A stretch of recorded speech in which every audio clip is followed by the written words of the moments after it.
In this video, I'll be talking about how to become a successful entrepreneur and business owner. Hey, my name is Paul Toby from Training Business Pros. Thank you for joining me. It's a question that a lot of people ask themselves. Are they going to leave their careers and their jobs and venture into the business world? And if they do that, how can they possibly become successful? Many people want that overnight, but I can tell you it is a process. So in this video, I have a 5-part formula that I learned and was shared with me by some very successful people. You're going to want to know this formula. And trust me, if you leave any part of this formula out, then you're going to be lowering your chances of becoming successful significantly. So we're going to dive into it in just a moment. But remember, you want to stick around to the end to hear all 5 parts.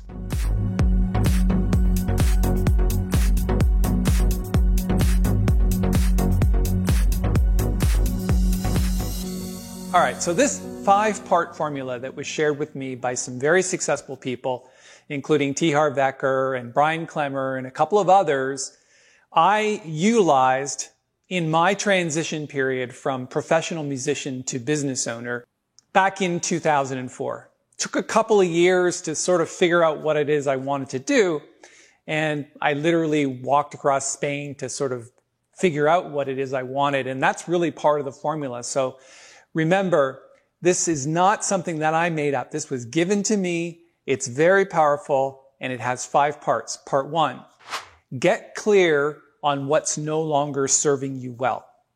So what does that mean? It means that there are things that you're doing right now that will not make you a successful entrepreneur or a business owner. In fact, if you're biding your time and you're spending all of your time doing the same things that you normally do, how can you possibly expect a different result? So you have to get crystal clear on what's not working. For example, in my life, my music career was not working. Yes, I enjoyed it. Yes, I got to travel. It was not a successful venture, even though I was in it for 23 years as a professional. And I did a lot of work. But in the end, financially, there was no reward for that. So successful, not so much. Maybe had lots of fun and maybe put out lots of music. And lately, I've got a resurgence of music in my life because I'm financially okay. And now I can do some things that I want to do. But back then, I can tell you that's one thing that was not serving me well. So you have to know what it is that doesn't work for you. Number 2, absolutely the number one reason why most people don't get what they want is because they don't know what it is they want. So what do you want to do, be, or have in your life that you don't have right now? And most people can't answer that question. If you ask most people and say, would you like to travel? They'd say, yeah. And then you say, where? And they go, I don't know. I've never been anywhere. Or you ask most people if they want to be rich. They'll say, yeah, I want to be rich. But then you say, well, what are you going to do with that? Oh, I don't know. Probably the same things I'm doing now. So most people don't actually know the answer to this question. Who would you like to become? Where would you like to go? How would you like to be perceived by other people?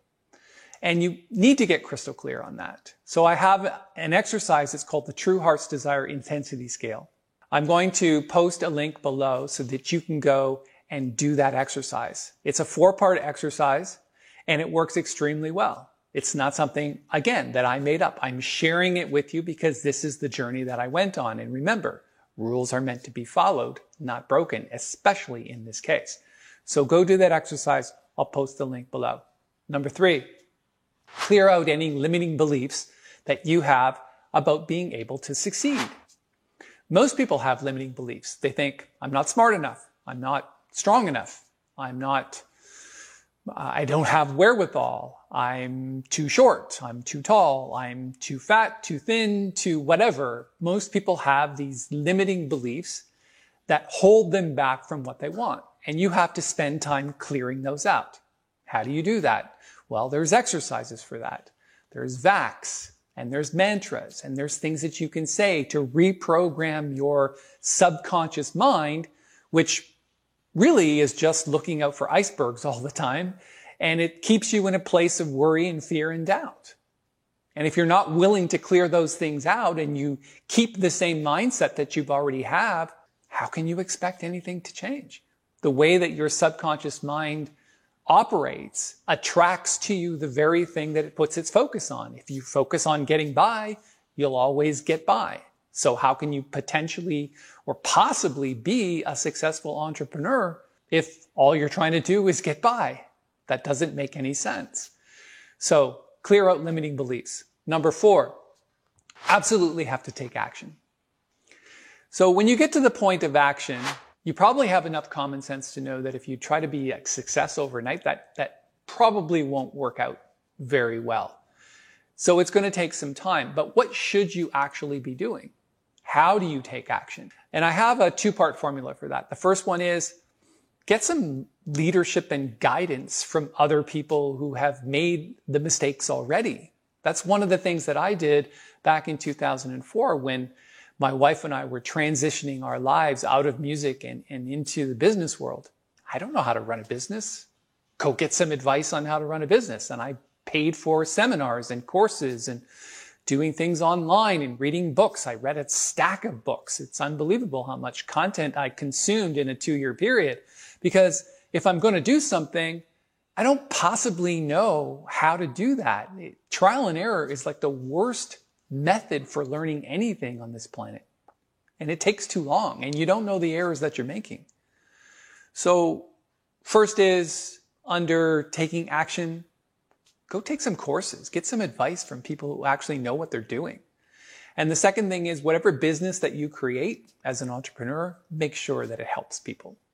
Don't take. Make sure you give and give and give until the universe is ready to give back. And that's really what successful entrepreneur is all about. You want to solve somebody else's problem. And if you can do that, and you can do that successfully, your business will also be a huge success if you consistently focus on helping. All right, number 5. And this is probably the most important one. And if you stuck around till now, then congratulations, because that means that you have a mindset for potentially learning how to become a successful entrepreneur and business person. Because if you bailed after 3 minutes because you didn't like point 1 or you didn't like point 2, then that's not really my stuff. That's your stuff. And I'm so happy that you're still here, because number 5 is probably the most important one. And that is, you're going to have to learn and practice what is called the universal law of detachment. Some people call it the law of flow. And what it means is that it's easier to flow with the energy and downstream than it is to fight against what is happening. In other words, if you consistently focus on all the things that go wrong, and you consistently worry about things that haven't happened yet, and you're constantly in this place of fear and doubt, then you are fighting what is. You are resistant to your current situation. And the more you resist your current situation, the more you will create your current situation and recreate it over and over and over again until you learn to let go. It's not an easy thing. I've written several articles on the law of detachment. You might want to look for those online. Just go to Google and search for Paul Toby, how to practice the law of detachment, and you'll find a few articles. Read them. Find out if that resonates with you, because I can tell you from my perspective, all of the challenges that I had in the music business with touring and tendinitis and money problems and tinnitus and all of the things that went wrong, as I continued to resist all of that, the universe just kept giving me the same thing over and over and over again. It's like Groundhog Day. So what you want to do is you want to learn this law, you want to understand it, and you want to figure out how to practice it. Actually, don't even figure it out. Just read my articles and it'll tell you what to do. If you don't practice this law, things won't change as quickly as you want them to. So remember, 5-part formula for being a successful entrepreneur and becoming a successful business person. And take it from somebody who's actually done this. I highly recommend that you follow this formula. If you have any questions or comments about what I've written and you want some clarity on it, please post them below. and I'll see if I can make another video about that specific question. Thanks so much for your time. Thanks so much for watching. It's Paul Toby here. Please give this video a thumbs up and subscribe to the channel. When you do, it lets us know your level of interest and will help us create more content just like this for you and other people just like you. If you have any questions or comments about the content, please post them below and we'll be sure to get back to you. Thanks for your time.